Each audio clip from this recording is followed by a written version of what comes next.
Attention Bears fans! A bombshell decision is shaking up the teams behind the scenes, and it could completely change the course of our season.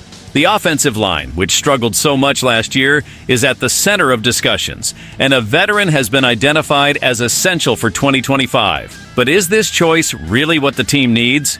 You can't miss this analysis that will reveal all the details and impacts of this decision. So make sure to subscribe to the channel now and hit the bell, because this offseason promises to shake up the future of the Chicago Bears.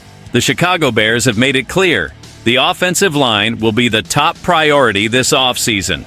It's hard to ignore the fact that Caleb Williams was sacked 68 times in 2024, a number that puts us at the top of the list of teams with the worst performances in quarterback protection.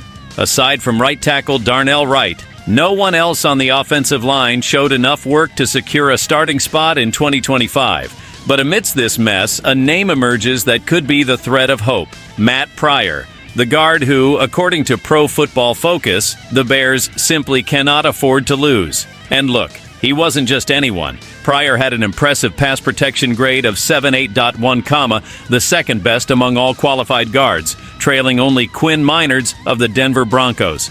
This consistency on the interior of the line was essential in preventing the disaster from being even worse. On the other hand, we know that numbers don't tell the whole story. Despite the good evaluation, Pryor has faced criticism for being a heavy and not very agile player, which exposed some significant weaknesses in tougher games.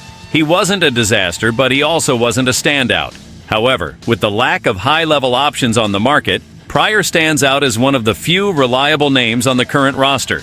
And here comes the big question. If the Bears fail to sign players like Trey Smith from the Kansas City Chiefs or Drew Dalman from the Atlanta Falcons, Matt Pryor may end up being the best available option. It's a situation of a bird in the hand is worth two in the bush. In the current scenario, the Bears cannot afford to let go of a veteran like Pryor, who has already shown he can be, at the very least, a reliable backup or even an emergency starter. Now more than ever, protecting Caleb Williams is a priority. Pryor may not be the big name everyone expects, but losing him could be costly, especially on such an unstable offensive line. The question remains, will the Chicago Bears invest heavily in new talent, or will they bet on the continuity of a player who already knows the system? And now, Bears fans, it's up to you. Is Matt Pryor the guard who deserves to keep protecting our QB, or do we need to chase after a big-name player? Comment below what your solution for the offensive line would be. Oh, and don't forget to like the video, subscribe to the channel, and activate the bell so you don't miss anything about the future of the Chicago Bears. This offseason promises, so let's discuss it together.